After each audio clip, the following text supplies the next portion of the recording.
Thank you for tuning into the Sistas Talk podcast, the King's Edition. We are so honored to have Arthur Frank Jordan with us today. Oh my God. So if you guys don't know who he is, make sure you research him because I have a little bit of information I want to give you on the front end before we get into it. Okay, and before we introduce him officially. So, for the next 2 weeks, I will be off of the air. There will not be a Sistas Talk podcast airing on the next 2 Sundays. Of course, you know, this upcoming Sunday will be the Sunday before Christmas. And then we go into the new year. So you guys, Sistas Talk podcast will be back on January 3rd. Don't cry. I know you're going to miss us. But we need a break. We need to rejuvenate and get into the New Year spirit. There's going to be a lot of changes, guys.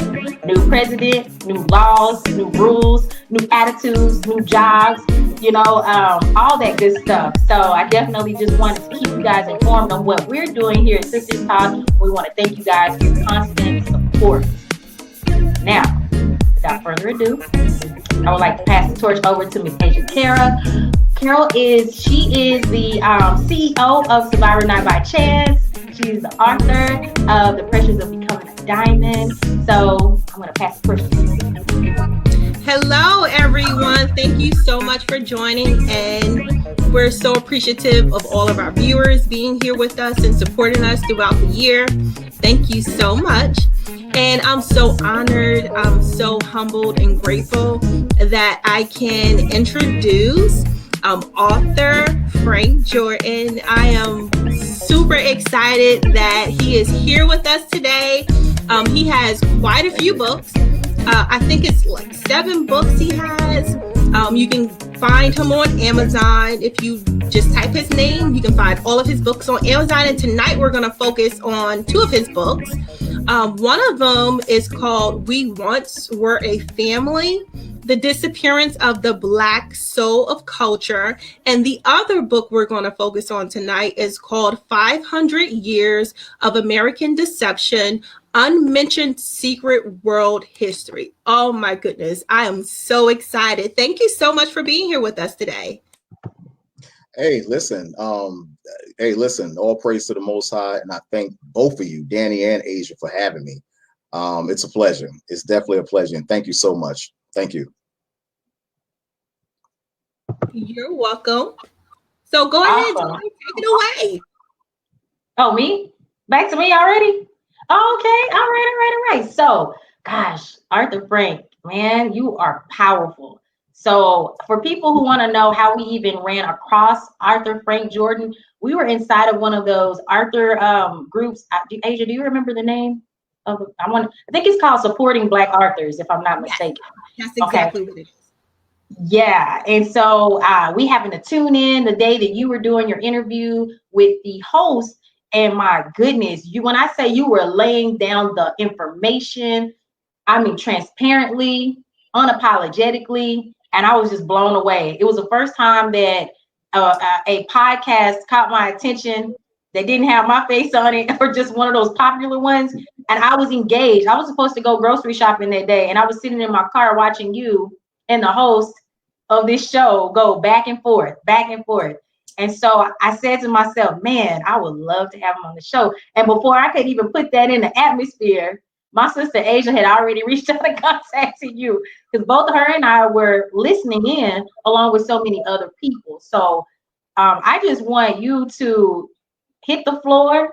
I don't even want to ask that many questions because you have so many powerful books. It would take hours to get through that amount of information. But I want you to start with the book that you think is most important for people to buy, purchase, read with understanding. And then I also would love for you to at least expound on a little bit about that book with the vaccine, right? The importance, or the right, because I saw that one. That's the one I have in my cart to purchase on next week. So without further ado, I'm going to let you have it. It's your King's Edition. Go ahead and take the floor. Hey, listen, once again, thank you. Our history, number one, has been grossly, misrepresented, and a lot of times, sadly, as it, may sound, the only history that we get in the schools, is, maybe 3 people. You may get Martin Luther King, that's number 1. They may throw in a couple more people in there, Harriet Tubman, and they may throw in, maybe W.E. Du Bois, maybe. But there are certain people that they just push in the forefront of, school taught history. And, if you didn't know any better, you would just think that, our history started, just with those people. But let me tell you, let me hit you in the head with this right here. There's a reason why, that they push guys like, Martin Luther King in the forefront of our history. And they always have our kids recite, the dream speech, and, they show that every year, the Isle and the Prize. Martin was a good brother. I mean, and what the man did, for, the accomplishments and for the forwardness of Black people, that's something that's unprecedented. You have people that won't stand up today like Martin, Martin did, back in the 60s, but contrary to belief, I'm going to draw your attention to real quick to the Vietnam War, and prior to the Vietnam War, and I always bring this out. Prior to the Vietnam War, I would probably say in the late 1800s, maybe 1880, 1890, during the time of segregation and Jim Crow era, there was nothing but Black businesses. There was Black Tulsa, Oklahomas all over the place. And one thing sticks out for me is that in Chicago, I went to school in Brooklyn, born and raised in Brooklyn, New York. And one of the things that stick out to me is that the name of my elementary school was called Dr. Daniel L. Williams. So, in front of the school, you had this big white, it was a blue tile checkered design of Plagiaris, the Caucasian Greek goddess. So, as a kid, if you're going to a school called Dr. Daniel L. Williams, if they don't teach you any better, every day when you go inside the school, you're looking at the Plagiaris, the symbol of the Greek goddess, and you're thinking, really, as a kid, you're thinking, okay, well, that's Daniel L. Williams. But when you go back and do research, actually, this was never taught to me. Daniel L. Williams actually was not only the first, Black open heart surgeon, but this man actually built and erected and architected a Black hospital in Chicago called the Provident Hospital. Now, this was a hospital in Chicago, called the Provident Hospital. It had actually 65 beds, and this hospital predicated itself on training Black nurses, and it was actually predicated to only taking Black patients, and they had only Black doctors. Now, contrary to belief, a lot of times they're not going to tell you this in history. Now, they had a Black nursing training school there that only trained, Black nurses. And this hospital was built by Dr. Daniel L. Williams, because during the time of 1890, now the hospital actually was built, in 1856. So during that time, that was like the height of the segregation in the Jim Crow era. And in Chicago during that time, Blacks weren't allowed, to use the same hospitals as whites. So this brother, Dr. Daniel L. Williams, said, hey, listen, oh, really? Is that a fact? So he got together with the townspeople in Chicago, and he got, a bunch of people to fund him, a bunch of Black people. It was erected by Blacks, and not only was it erected by Black architects, but this school also, it served as it doubled, as an all-Black nursing school, and they called it the Hospital for Colored People. That's okay. That's all right. That's fine. That's all right. But the hospital actually still stands in Chicago today. It was the first and the only Black erected hospital, all Black hospital in the United States. And this is something that they will not teach you in school. Something that they will not teach you in school. That's phenomenal. We would have never known that. Honestly, because you know what? The saying, you don't know what you don't know. Right. That's not even an idea or thought for us to research, even though the information is there, I'm sure. But because, like you said earlier, they only teach you like these mainstream African-American influencers. And they're the same ones over and over, but they don't talk about the people who invented the everyday luxuries like the hairbrush, or the refrigerator, or how this Black woman contributed, if I'm not mistaken, probably full-heartedly invented the home security systems. That's something to look up.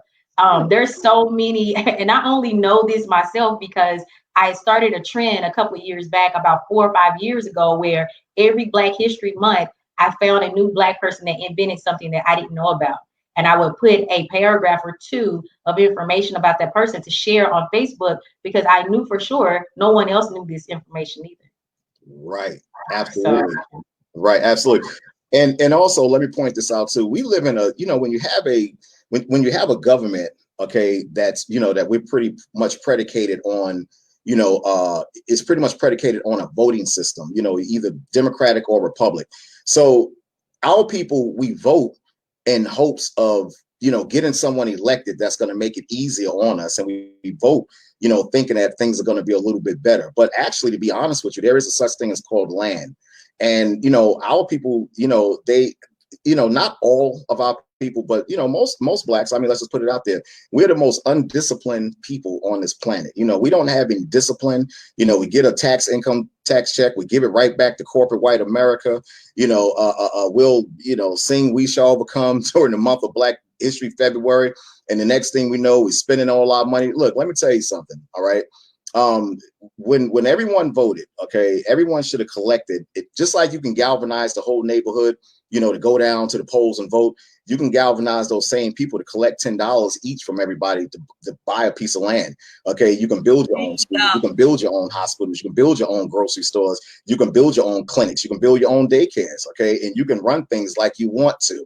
Okay, but we become so dependent, okay, on a voting system, okay, that was put here for us, okay, just so we can become so self-reliant, okay, on the American way. Okay, because pretty much when we go to school, most times when you go to school into a university, what you're doing, the professors, okay, and your teachers, not saying all teachers, because you do got some teachers out here that actually promote, okay, self-sufficiency. But for the most part, when we go to school, we're taught to work, okay, for the American corporations. Okay, we go to school, we're gonna get a degree, we pride ourselves. Oh, I'm getting a 6-figure salary working for IBM. Oh, I'm getting a 6-figure salary working for Pfizer. Oh, I'm gonna become an executive working for a corporate white America. But what happened, to our forefathers? Let me bring something else to your attention. Annie T. Malone, this woman right here, she was, okay, one of the first Black women, okay, that, okay, erected her own college called Poro College. Okay, and this was a woman, okay, by the name of Annie T. Malone. She was a Black woman that erected Poro College, okay, in St. Louis, Missouri. And let me tell you what the college was all about. The school was all about training Black women. It was a Black beauty school. Okay, this is what it was. It was a Black beauty school where she trained Black women, okay, to become Black beauty professionals. Okay, and guess what? This was the woman, okay, who taught Madam C.J. Walker. You never hear about Annie T. Malone. Madam C.J. Walker was her student. Okay, Madam C.J. Walker was she just took the torch and just built a little bit more. But you don't hear about Poro College, okay, because Annie T. Malone, this was a Black beauty college, okay, called Poro College, okay, that was in St. Louis, Missouri. They don't talk about stuff like this. They somehow this gets erased out of history. Because you want to know something, Aisya, you want to know something, Donnie? Because if you have kids that know stuff like this and that look up to women like this and look up to men like Dr. Daniel Hale Williams, they're going to go, whoa, wait a minute now. Wait a minute. Something is wrong here.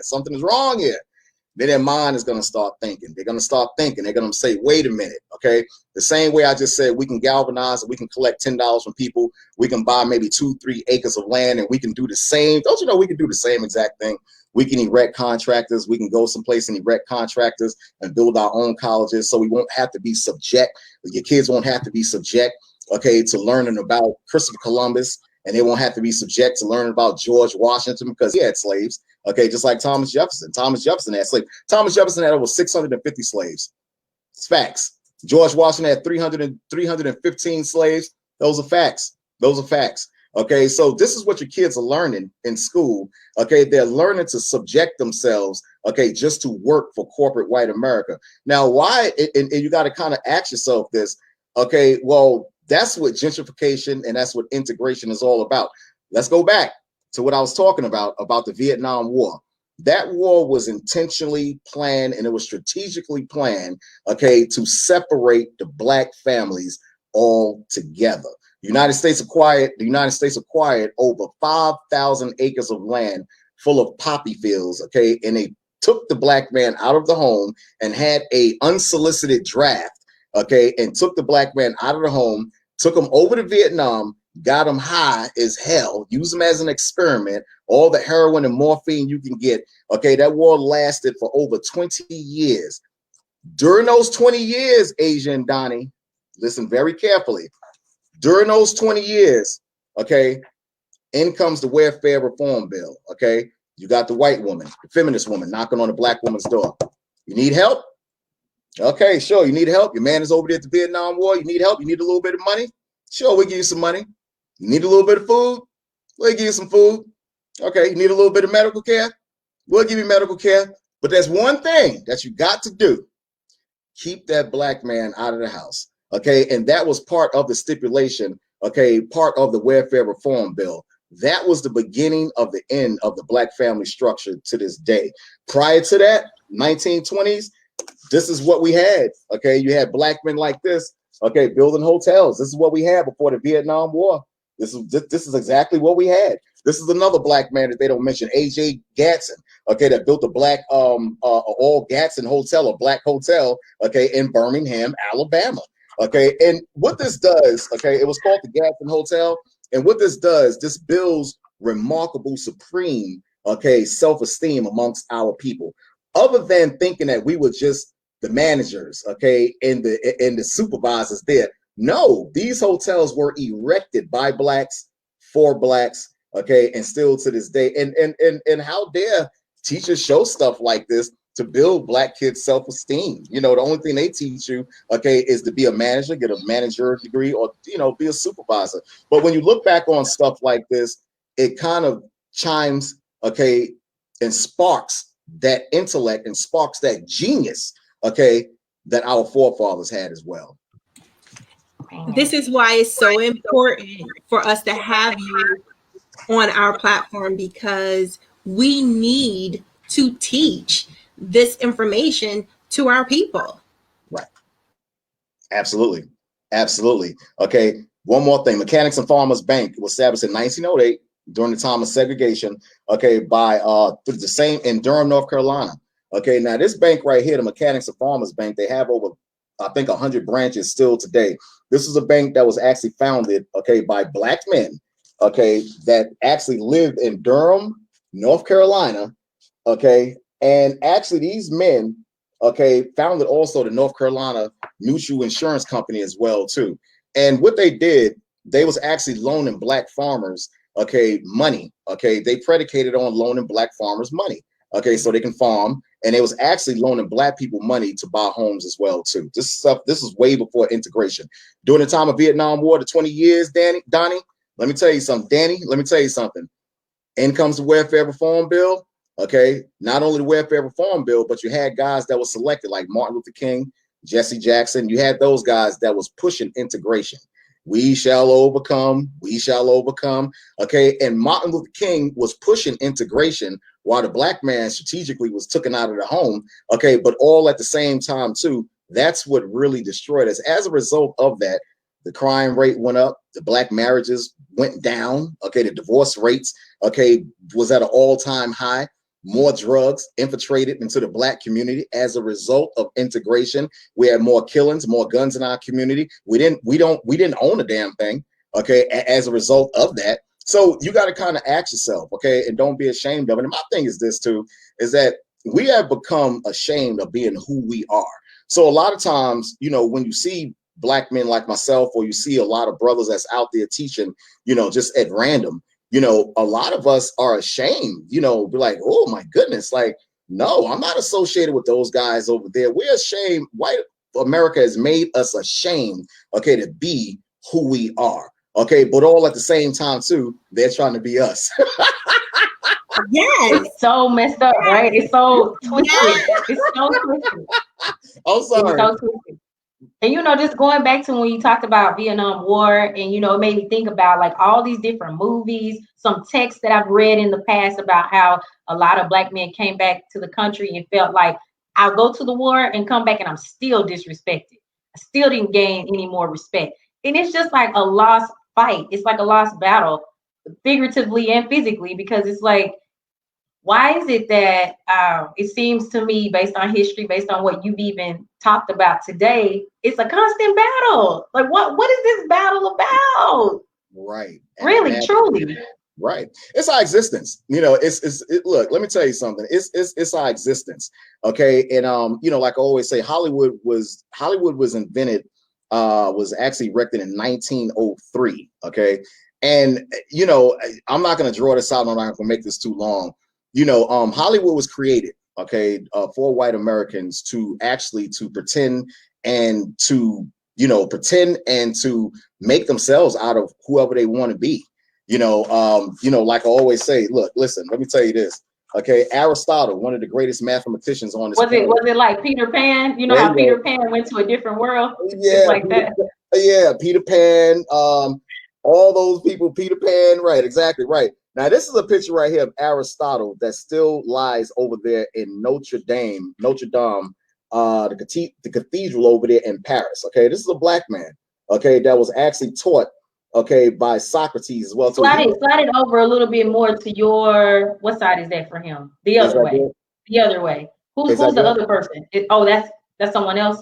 Because that looks like a black man for sure. Okay. You didn't be surprised, Donnie. Okay, this guy right here, Aristotle, okay, he was actually taught by this man right here, Socrates. Okay, he was a student of Socrates, and Socrates definitely black. He was a Greek black man. Okay, living in Athens. He looks black from the features. He looks black though, right? Wow.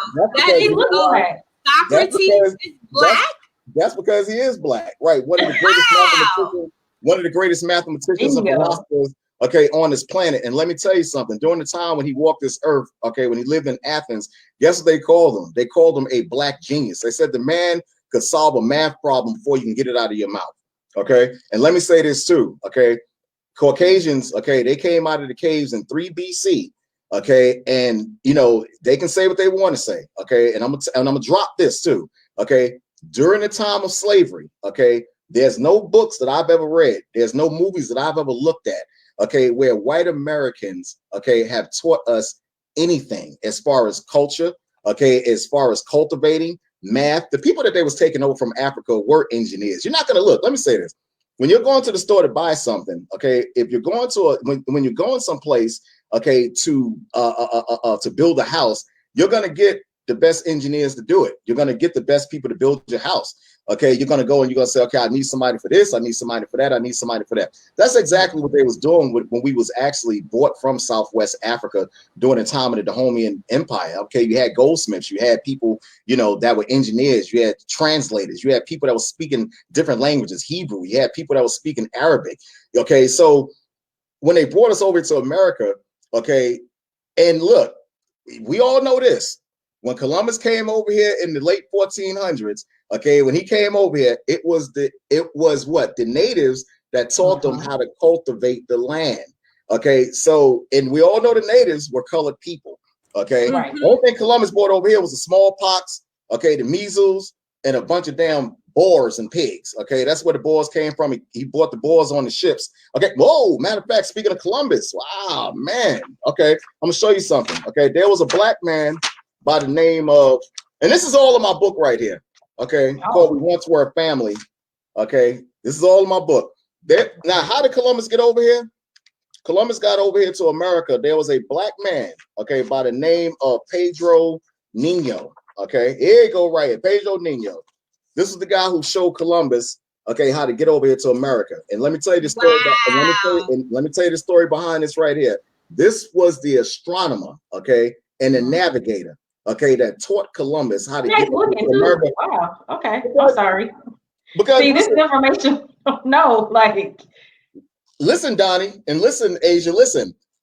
Columbus and guys like Magellan, they thought the earth during that time was what? Was flat. You understand what I'm trying to say? They thought the earth was flat.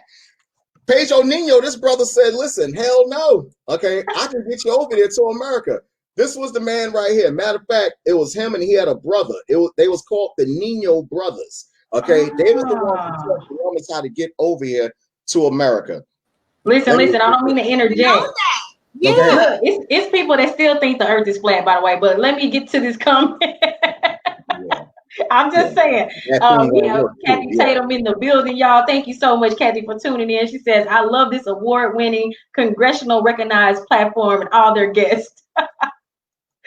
Yes, thank you so much, Kathy. But back to you, Arthur Frank. Listen, I didn't know that. Okay. And I love astronomy. I Right. love it. That's Right. one of my degrees, actually. Right. I love it with a passion. And I Right. said, maybe my lineage is linked to somebody who like intensely studied this and had a great Benjamin love Banneker. for it. Right. There you go. Benjamin Banneker. Right. I'm gonna have to look that up through Ancestry. I don't know which way to go with that. Interesting. Aristotle, Socrates, Aristotle, black man. Okay, he was a great astronomer. Okay, he was a black man. Okay, I'm gonna draw your attention to something else. Shakespeare, another black man. Okay, You know, I just found that out a few years ago. Surprised me. There you Because go. in all the movies and everything here in the States, they depict him as an Anglo-Saxon. Right, and I'm gonna hit you with this. The original Anglo-Saxons were black as well too. Okay, Wait. now I'm gonna hit you with something. Okay, during the time of the 1400s, okay, during the Italian Renaissance period, okay, prior to the Italian Renaissance period, you can't find too much Caucasian art. Okay, and you had the popes, okay, that were commissioning people like Michelangelo and Leonardo da Vinci, okay, to go around, and Rembrandt, okay, to go around and take down all the dark art. And repaint it. That's the reason why during the time of the Renaissance period, the word Renaissance just means to rebirth or to renew. So you got to kind of ask yourself, what in the hell was they rebirthing and what in the hell was they renewing? Right. Oh, so this was something that they did, okay, was one of the greatest identity thefts, okay, in world history. So what were they doing? They were actually stealing the identity, okay, and this is a real picture right here, okay, of a Jesuit priest, okay, that's actually changing, okay, the picture, okay, and he's changing the picture from dark, okay, to white. And this is what they did, okay, this is what they did. That was, look, simple thing. Rembrandt, he was an artist, you know, during the time of the Renaissance period. You can go in Walmart today and you can get yourself some Rembrandt toothpaste. And what does it say on there? It's good for what? For whitening the teeth. Okay, so that's exactly what they did. Okay, now look, they threw that in your face, and a lot of people don't even know that. When you go in the store, anything that deals with Rembrandt, with the name Rembrandt on it, okay, it's known for whitewashing. That's what they did during the time, okay, and Rembrandt was a known artist, okay, during the time of the Renaissance period, and what they were doing, they were whitewashing the dark pictures, okay, the original dark pictures from black to white. For what? For white supremacy. Okay, in order to conquer a people's mind, you have to make yourselves look as the greatest people on this planet. Okay, how the hell did Elizabeth Taylor play the part of Cleopatra? Right. It's a joke. I'm telling you. It's a joke. It's a joke. You know, it really is. You know, and so that's what they did during the 1400s. And I'm gonna tell you like this. Okay, they selected artists. Okay, like I said, like Michelangelo and Leonardo da Vinci. Okay, but still in Rome. Okay, and one of the biggest things that they did, that they changed. Okay, and I'm not going to get too biblical on you. Okay, you can go to Rome today, to Saint the Mill of Rome today. Okay, and these are pictures that I've actually gotten out of my books from these museums. Okay, the world's flat. Right. So you could go to museums and you can go to archives and steles that's still over there in Rome and Italy. Hold on, wait. Let me read this for people who just came on. Wait, Kathy says, wait, you're telling me a black man knew the world wasn't flat? Chosen people, I tuned into this history lesson. This is vital information, people. Right. But you know, this explains why some of us grasp physics and mathematics so easily. Like it just comes to us. Like, you know what I mean? Without any intense training. Right. Or studying. Right. And that's the reason why a lot of us fail American history too. I used to fall asleep in American history. I didn't know. Facts. I hated history. I'm not gonna lie. Yeah. I that's why I never really tried to learn history, because it was just all whitewashed, literally. Right. Absolutely right. And it's and let me tell you something else. It's no shame, okay, in learning who you are. It's no shame in learning who your forefathers was. We're the greatest people on this earth, okay? It's just that America has made us feel ashamed, okay, of being who we are. We're the only people, let me tell you something, we're the only